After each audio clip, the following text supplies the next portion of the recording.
بسم اللہ الرحمن الرحیم۔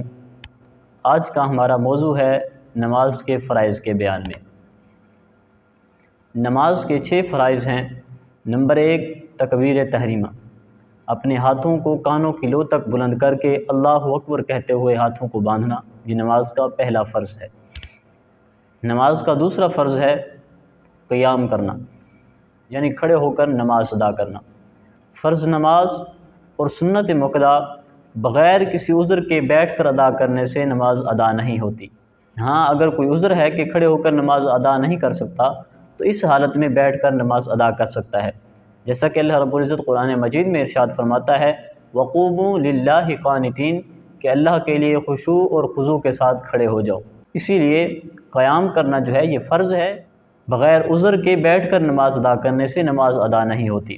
نماز کا تیسرا فرض ہے قرات، یعنی قرآن مجید پڑھنا، جیسا کہ اللہ رب العزت قرآن مجید میں ارشاد فرماتا ہے فَقْرَؤُوا مَا تَيَسَّرَ مِنَ الْقُرْآنِ، کہ قرآن سے جو آسان لگے وہ پڑھو۔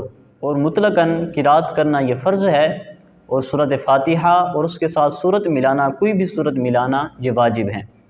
نماز کا چوتھا فرض ہے رکوع کرنا، اور نماز کا 5واں فرض ہے سجدہ کرنا، جیسا کہ اللہ رب العزت ارشاد فرماتا ہے وَارْكَعُوا وَاسْجُدُوا، کہ اللہ کی بارگاہ میں رکوع اور سجدہ کرو۔ نمازی کے لیے رکوع اور سجدہ کرنا جو ہے یہ فرض ہے۔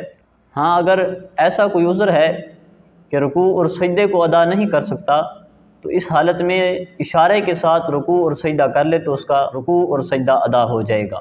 نماز کا چھٹا فرض ہے قعدہ اخیرہ، یعنی آخری قعدے میں بیٹھنا، اور اس میں تشہد پڑھنا واجب ہے اور تشہد کی مقدار بیٹھنا فرض ہے۔ نماز کے یہ 6 فرائض ہیں، اگر ان میں سے کوئی ایک بھی چھوٹ جاتا ہے تو انسان کی نماز ادا نہیں ہوتی، اسی لیے احتیاط کے ساتھ ان کو ادا کرنا ضروری ہے۔